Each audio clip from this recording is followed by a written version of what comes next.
Вторник, 2 декември, кратки вести во 12 часот. Охрид ќе добие брод амбуланта преку проекти одобрени во рамки на првиот повик на ИПА-3 програмата за прекугранична соработка со Република Албанија. Долго посакуваното пловило ќе овозможи брз, безбеден и квалитетен медицински транспорт преку езерото и поголема безбедност за сите жители и посетители на Охридското крајбрежје. Во градот ваков брод функционираше 3 години и имаше 8 интервенции. На Охрид му е неопходен еден ваков пловен објект, а со сличен апел редовно излегуваат и охридските пожарникари за потребата од брод за санирање на пожари во тешко достапни делови на крајбрежјето, до кој може да се стигне само од вода. Потребата од мобилни екипи кои ќе може да интервенираат за кусо време и на најдалечните места од Охридското езеро е повеќе од очигледна, особено во летниот период. Градов и годинава со бројни настани достојно ќе го одбележи празникот Свети Климент Охридски, патрон на Охрид. Програмата започнува утре со промоција на второто издание на Охридска археолошка азбука.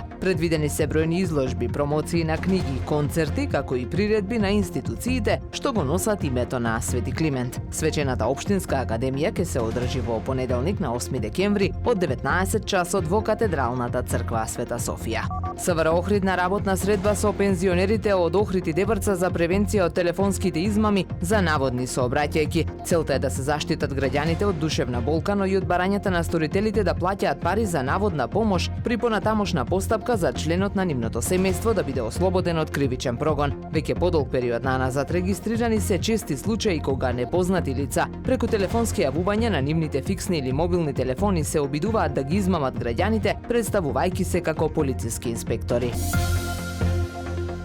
Времето денес променливо облачно со услови за локален дожд попладне. Дува слаб до умерен југоисточен ветер. Максималната температура во Охрид до 10 степени. Повеќе информации на ohridpress.com.mk. Уредник и водител на вестите Даниела Спасик. Технички реализатор Реджеп Селман.